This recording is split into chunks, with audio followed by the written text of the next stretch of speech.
Hello guys, good afternoon. Samahan niyo mo ako guys at magkakarga lang kami ng pugon. Pugon na dadalhin doon sa katayan ng manok. Tara guys, let's go.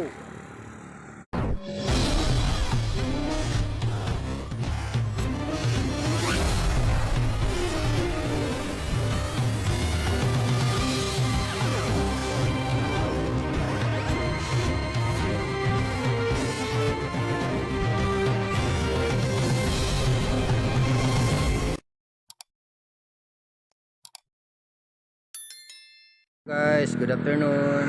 Samahan niyo ako guys at magkakarga kami ng pugon na gagamitin doon sa katayan ng manok. Tara guys, let's go. Samahan niyo ako guys.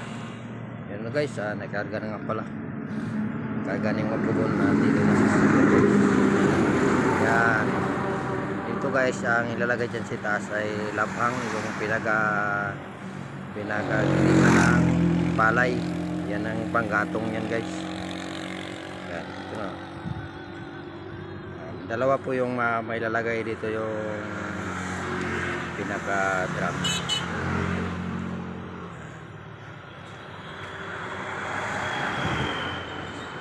Abangan nyo lang guys pag-aarian ito doon sa site guys. Sa site, ibababa na yung tubo na naladala namin. Yan. Bawa kami.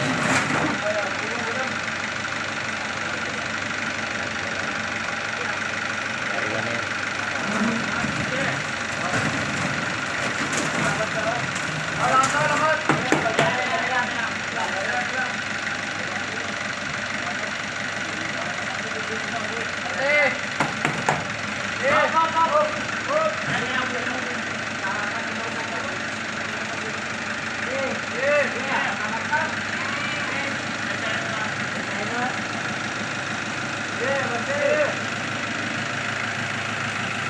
Okay, konti pa.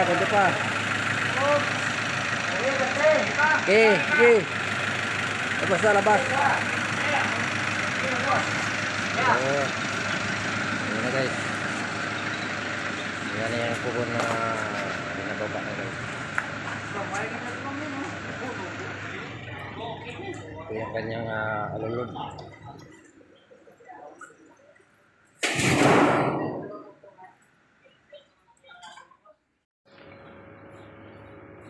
So guys, samahan nyo ko guys at i-welding ko na itong pagpupatungan ng ang tao.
So guys, lalagyan na po lang natin ng panggatong labang.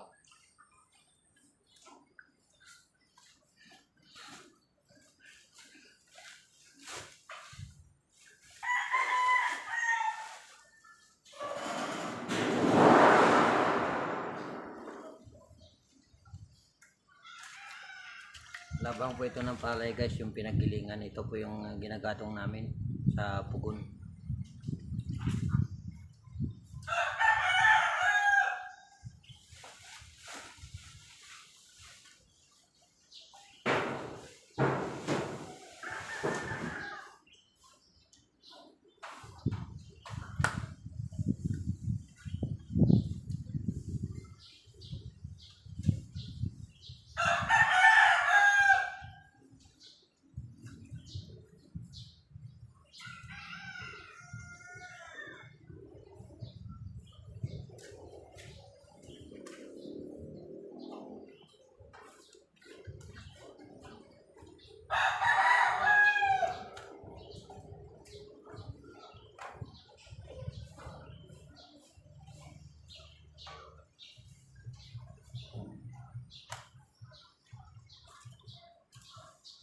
Yan po yung pugo na pag-iinitan ng tubig para pangbanli sa balahibo ng manok. Abangan nyo lang guys. Ito na guys, start na natin sa painitan natin ng tubig yung pugon. Guys,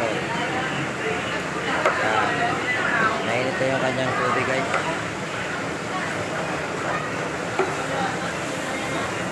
Ayan o. Ayan, kumukulo na yan guys o. Ayan.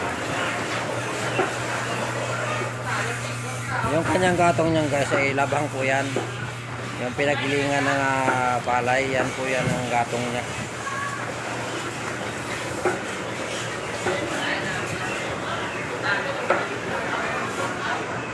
Yan, tapos dyan lang yan ang yung apoy. Tapos dito po yun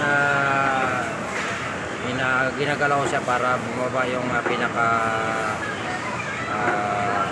abo niya.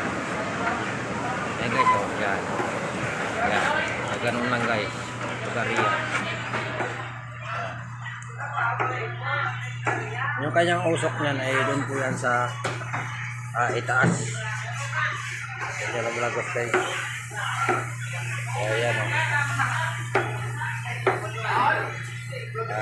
Yan po yung tubig na yan. Gagamitin yan sa banli ng mga articles gaya ng mga butchi, bituka o kaya dugo. Diyan po yun niluluto guys. So, yan.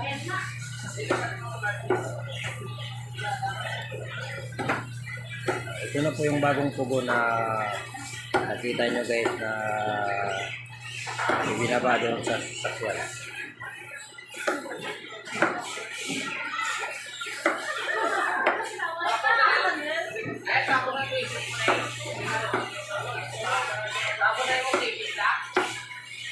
Tapos dito naman yan, pag mayroon ng mahango doon, dito naman nilalagay sa mga container.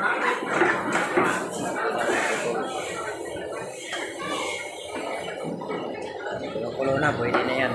Maya konti, isa lang na yung dyan, mga article.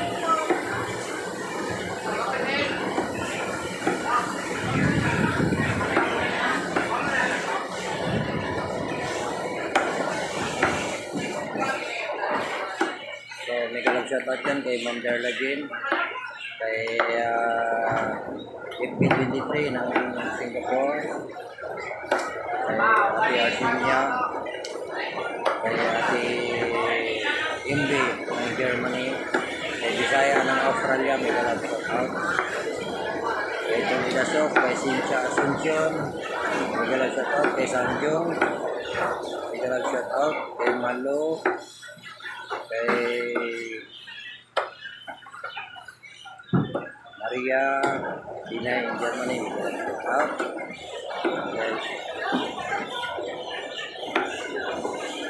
Ate Manos Saludis, galap shout out. Kay Skydin Iran, galap shout out.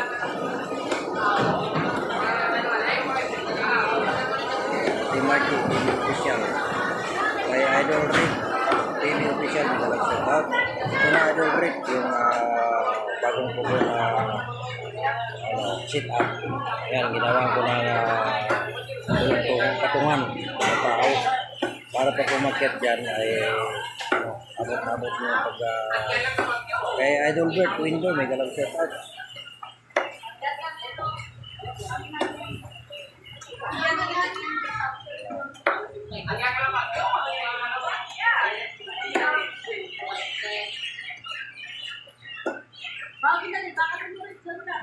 Kay Idol Rams galang set out sa inyo. Ayun dito. Akit ako dito guys. Laging gawa. Ayan. Kumukulo-kulo na yan guys. Dalawa po yan para saling-salingan ng ano. Tapos ito yung labhang niya guys. Yan. Mababa lang po yan doon. Mababa yan. Maganda po yung kanyang ano guys. Pag-iinit niya ng tubig kasi tuloy-tuloy yung kanyang ano tuloy-tuloy yung kanyang apoy, saka medyo makasave tayo ng gatong. Yung ito yung gagamitin na ano yung pinakalabang ng palay. Kasi mura man lang yan ng isang sako ng labhang ito ay 20 piso yung isang sako. Yan. Pag mayroon kanya ng mga 3 sako, makapakulo na yan dito guys sa 2 tubigan na ito. Yan. Yan, maganda yung kanyang ano niyan eh. Yan po yung apoy niya. Yan dito. Yan po yan. Ayan po yung guys yung apoy. Ito yung pinaka maganda sa kanya kasi kung mayroon pong malakas na hangin ay hindi siya mamatay. Tuloy-tuloy lang po yung kanyang apoy dyan. Yan. Yan. Sa itaas po yan na ano, yung kanyang usok doon po yan sa itaas kasi nilagyan ko ng pinaka kambutso. Kaya doon po siya sa itaas ng bubong.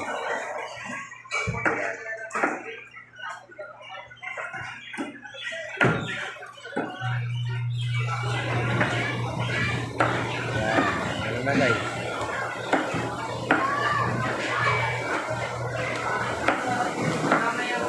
Maraming salamat guys. Inyong patuloy na panonood sa ating content. So, hanggang dito na muna tayo guys.